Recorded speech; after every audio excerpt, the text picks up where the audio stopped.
pete moza fournisseur à monter mama be yo makambo zo beba yo no yo makambo zo bongate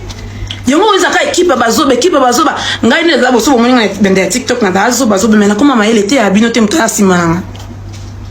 chez Blicida j'apprends bonne manière l'éducation faire la publicité tout j'apprends yango na s'améliorer tous les jours Battement, vous avez un côté, vous avez un fanatisme à côté. Non, s'améliorer tous les jours. Ça s'améliorera tous les jours. Na sala choix bien mon ninga sona na blisi ta télé lo donc ta pa kovonga non la parce que non qui non ça suki nini blisi de la suki ba star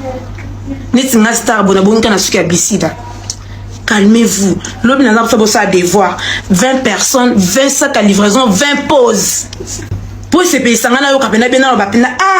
pour ne pas te qui sur le TikTok parce que TikTok mobimba déjà bon mon ba client ba mon ba kata likambo mais et si na bien mon même ma qui abunda kata swana ti yo te qui aime yo zoganga nini vivre caché c'est vivre mieux mais au moninga bi sur le TikTok mais ba na o sa live bon mon place pour inquiéter bon mon ni confort nga zana ngo ngande pona ko kaming min ko s'apprendre na bazo bati mon ni concurrent bino bo sepela za ba concurrent parce que mon ni Blicida maeli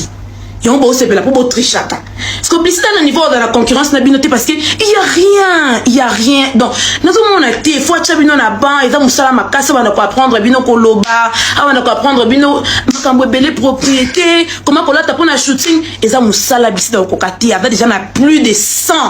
travailleurs au faut gérer na 100 travailleurs tu na travailleur moko bimisa moi sina mwana ou bien travailleur moko bimisa mobali na bana mibali ça fait combien